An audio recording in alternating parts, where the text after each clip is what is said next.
Si tu penses qu'un logo, c'est juste un joli dessin, laisse-moi te dire que t'as tout faux. Une simple pomme croquée, aujourd'hui, ça vaut plus de 1000 milliards de dollars. Et c'est pas un hasard. Le logo d'Apple, c'est une machine à cash, une arme mentale et une masterclass de branding. Alors dans cette vidéo, je vais te montrer pourquoi ce logo, c'est un génie silencieux, et surtout comment t'en inspirer pour ton propre logo. On est en 1976, et Apple lance leur premier logo, qui représente Newton sous un arbre, avec la fameuse histoire de la pomme. C'est un logo qui est littéraire mais surtout complexe et illisible. On raconte même que Steve Jobs le détestait. Alors pour remédier à ça, il fait appel l'année d'après à Rob Janov qui dessine la fameuse pomme croquée, et c'est là que tout change. Ce logo, c'est pas juste un nouveau design. Il devient le symbole de la rébellion d'Apple contre IBM. C'est le géant de l'informatique à l'époque. IBM, c'était l'entreprise qui avait une image froide, ultra corporate et très rigide. Et Apple, ils arrivent avec un nouveau message.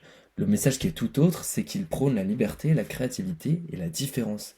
Et tout ça, c'est parfaitement résumé dans leur pub mythique de 1984. Le message, il est clair. Apple, ils veulent libérer les esprits, et leur logo, ça devient l'étendard de cette révolution. Le logo d'Apple, il a trois forces majeures. Tout d'abord, il est universel. Une pomme, ça parle à tout le monde, même en 5 pixels sur 5. Il est donc très facilement identifiable, ce qui aide pour la notoriété de la marque. Aussi, il est autosuffisant. Il n'y a pas besoin du nom Apple pour comprendre que c'est une pomme, une apple en anglais.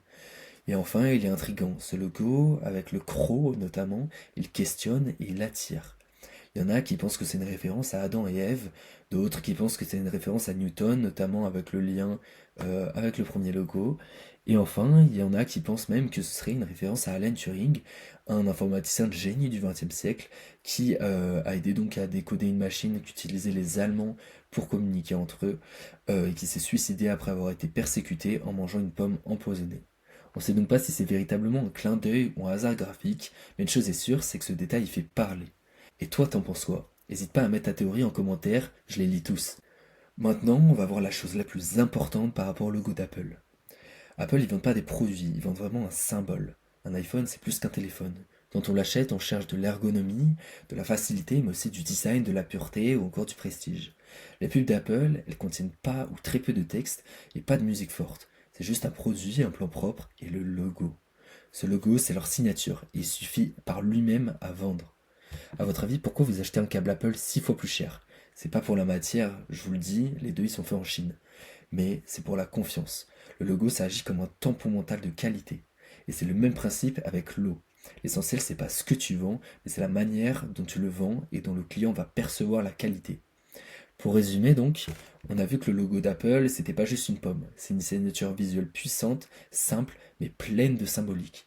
Il incarne donc des valeurs, crée énormément de valeurs perçues et d'engagement auprès des clients. Il permet donc à Apple de vendre plus cher, plus facilement, avec plus d'impact.